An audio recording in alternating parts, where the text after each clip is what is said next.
اعوذ باللہ من الشیطان الرجیم، بسم اللہ الرحمن الرحیم۔ صحیفہ سجادیہ کی 37ویں دعا۔ امام زین العابدین علیہ السلام ادائے شکر میں اس طرح دعا فرماتے: بار الہ، کوئی شخص تیرے شکر کی کسی منزل تک نہیں پہنچتا مگر یہ کہ تیرے اتنے احسانات جمع ہو جاتے ہیں کہ وہ اس پر مزید شکریہ لازم اور واجب کر دیتے ہیں۔ کوئی شخص تیری اطاعت کے کسی درجے پر چاہے وہ کتنی ہی مصروف ہو اور شکر کرتا رہے نہیں پہنچ سکتا۔ میرے اللہ، جسے تو بخش دیا تو یہ تیرا انعام ہے، جس سے تو راضی ہو گیا تو یہ تیرا تفضل ہے۔ جس عمل قلیل کو تو قبول فرماتا ہے اس کی جزا بہت زیادہ دیتا ہے، مختصر عبادت پر بھی ثواب دیتا ہے، یہاں تک کہ گویا بندوں کا وہ شکر بجا لانا جس کے مقابلے میں تو نے اجر و ثواب کو ضروری قرار دیا ہے، جس کے بدلے میں ان کو اجر عظیم عطا کیا ہے، ایک ایسی بات تھی کہ اس شکر سے دستبردار ہونا ان کے اختیار میں تھا، یعنی وہ ادا نہ کرتے تو کوئی حرج نہیں تھا، اس لحاظ سے تو نے اجر دیا کہ انہوں نے با اختیار خود شکر ادا کیا، یا یہ کہ ادائے شکر کے اسباب تیرے قبضہ قدرت میں نہ تھے اور انہوں نے خود اسباب شکر مہیا کیے جس پر تو نے انہیں جزا دی۔ ایسا تو نہیں ہے، بلکہ اے میرے معبود، تو ان کے جملہ امور کا مالک تھا قبل اس کی کہ وہ تیری عبادت پر قادر و توانا ہو۔ تو نے ان کے لیے اجر و ثواب کو مہیا کر دیا تھا قبل اس کے کہ وہ تیری اطاعت میں داخل ہوں، اور یہ اس لیے کہ تیرا طریقہ انعام و اکرام، تیری عادت تفضل اور احسان، تیری روش اور عفو و درگزر ہے، چنانچہ تمام کائنات اس کی معرف ہے، یعنی تعریف کرنے والی ہے کہ تو جس پر عذاب کرے اس پر کوئی ظلم نہیں کرتا، وہ گواہ ہے اس بات کا کہ جس کو تو معاف کر دے اس پر احسان اور فضل ہے۔ ہر شخص اقرار کرے گا اپنے نفس کی کوتاہی کا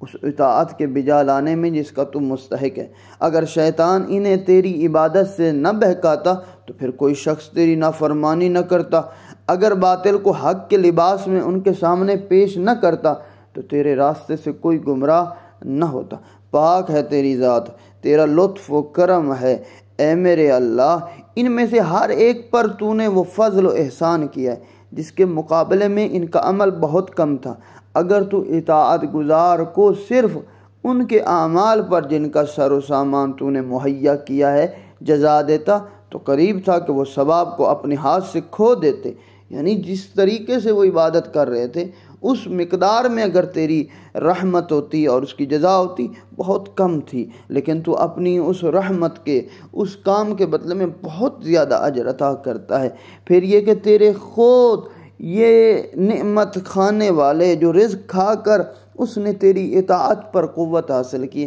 اس کا کوئی عوض نہیں،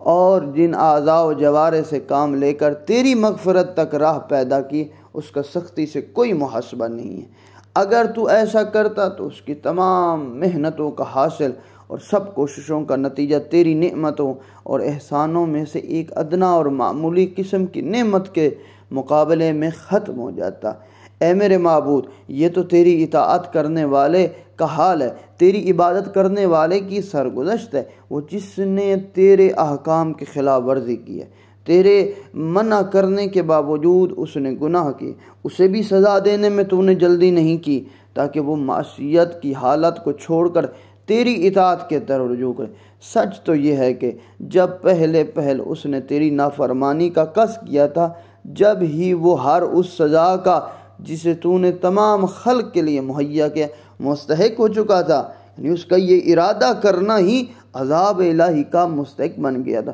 تو وہ ہر وہ عذاب جسے تو نے اسے روک لیا اور سزا کا ہر وہ جملہ جو اس سے تاخیر میں ڈال دی، یہ تیرا اپنا حق سے چشم پوشی کرنا ہے،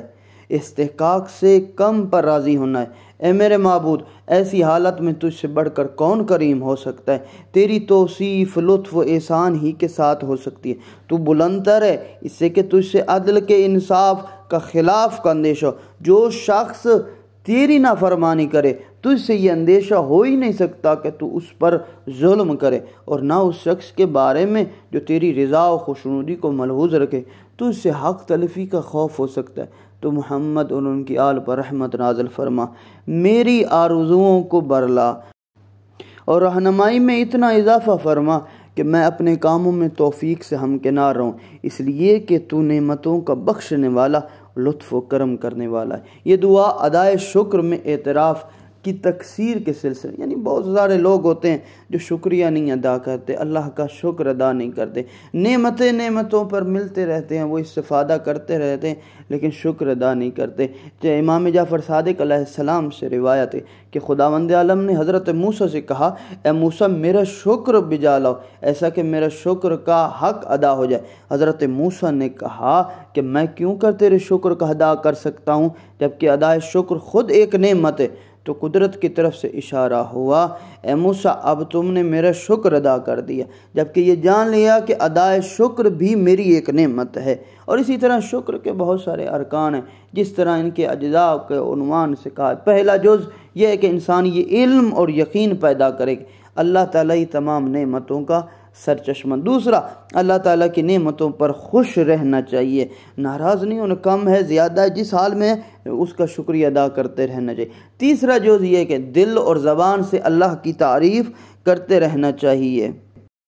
اسی طرح امام جعفر صادق علیہ السلام ارشاد فرماتے ہیں کہ نعمت خواہ کتنی بڑی ہو، اس پر ادائے شکر کا طریقہ یہ ہے کہ تم اللہ تعالیٰ کی حمد و ثنا بیان۔ چوتھا جز یہ ہے کہ اللہ کی نعمتوں کو صرف ان چیزوں میں صرف کرے جن سے اللہ کی خوشنودی اور رضا وابستہ ہو، نہ کہ ان کو حرام جگہ پہ لگائے۔ خود امام علیہ السلام پھر ارشاد فرماتے ہیں کہ شکر نعمت یہ ہے کہ محرمات سے کنارہ کشی کی جائے۔ جو شخص ان تمام امور کو ملحوظ رکھتا ہے وہ اپنے پروردگار کی شکر گزار بندہ کہلائے، مگر ایسے شکر گزار بندے بہت کم ہیں، جیسا کہ اللہ کا ارشاد ہے کہ میرے بندوں میں شکر گزار بندے بہت تھوڑے ہیں۔